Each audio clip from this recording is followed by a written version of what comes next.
What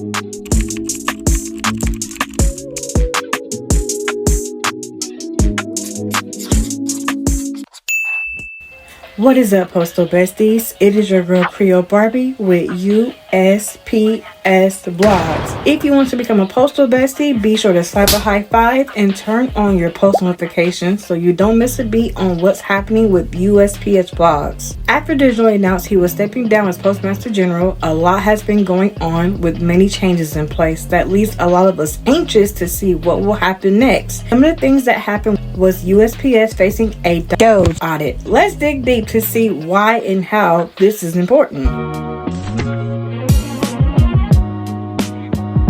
Postal Service bleeding billions. Doge audit needed ASAP. The USPS financial nightmare demands Doge immediate attention, with a staggering $9.9 billion operating loss in 2024 and total liabilities of $78.2 billion against assets of just $45.6 billion. The Postal Service is effectively underwater by $32.6 billion. Despite implementing a 10-year plan, the USPS saw its losses increase by nearly $3 billion this year. Most concerning, cash reserves dropped from $8 billion to just $4.6 billion, while debt jumped to $15 billion. The problem isn't just declining mail volume, it's bloated compensation of $54 billion in retirement benefits at $10.4 billion that swallows 72% of all revenue. According to Gallup, the Postal Service has been the most highly rated agency, or among the highest, since it was first included in Gallup's periodic government agency assessments in 2014. The irony of the public assessment is USPS performance assessment. USPS had 525,469 career and 115,000 non-career employees in 2024.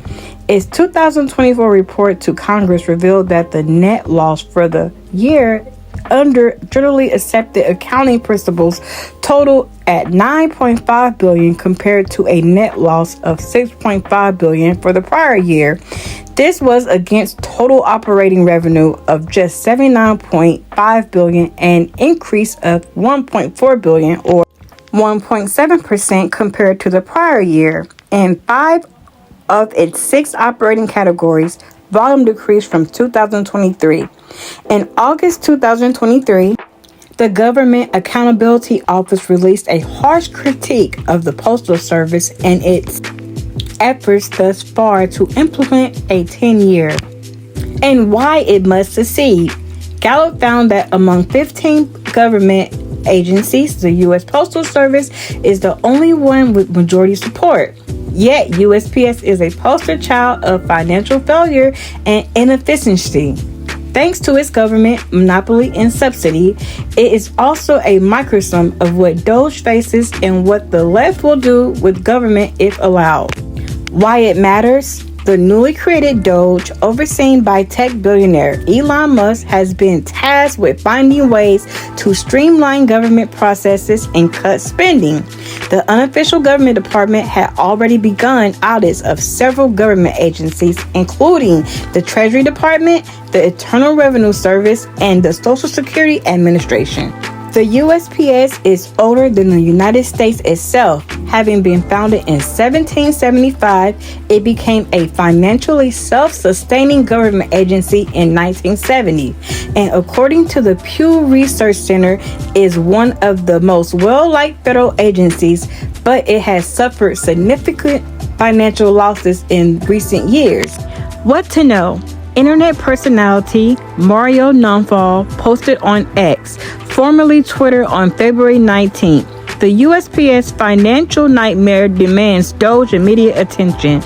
He said the company, which is an independent agency of the executive branch, suffered a staggering $9.9 billion operating loss in 2024 and total liabilities of $78.2 billion against assets of just $45.6 billion. The Postal Service is effectively underwater by $32.6 billion. Musk himself responded to a post by another internet personality and political commentator, David J. Freeman, commenting on the financial state of the USPS. Freeman wrote, "What other company could lose over $100 billion and still stay in business?" What people are saying. Moral non-fall on X. Doge could identify cost-cutting opportunities in inefficient delivery routes, outdated facilities, and administrative bloat. He also drew attention to the new USPS mail delivery trucks, part of a nearly $10 billion investment to modernize fleet of aging delivery vehicles. In late 2024, the House Committee on Oversight and Accountability reported that the financial condition of USPS remains poor, telling outgoing Postmaster General Louis DeJoy that he must implement cost-effective measures to achieve financial self-sufficiency. USPS implemented a 10-year plan to stabilize its finances in 2021. House Committee on Oversight and Accountability Chairman James Comer said in December 2024, "I give Mr. DeJoy credit for delivering a plan to fix the Postal Service, but the Postal Service is hemorrhaging red ink. This year's loss was almost $10 billion. Next year's loss is to be projected $6.5 billion. When you predicted the Postal Service could break even, did you not foresee some of the other issues?" Alright, you guys, so that is that on Doge and why USPS may be facing a Doge audit. Comment in the comment section below if you think this audit would be beneficial in helping the USPS sustain its major losses that it has been taking place in for the past few years. Comment in the comment section if you think that this method would be effective in helping them no longer take any more financial losses. Thank you guys for watching. Be sure to subscribe to my channel for future content to stay updated on what's happening with USPS vlogs. In the meantime, I am signing out.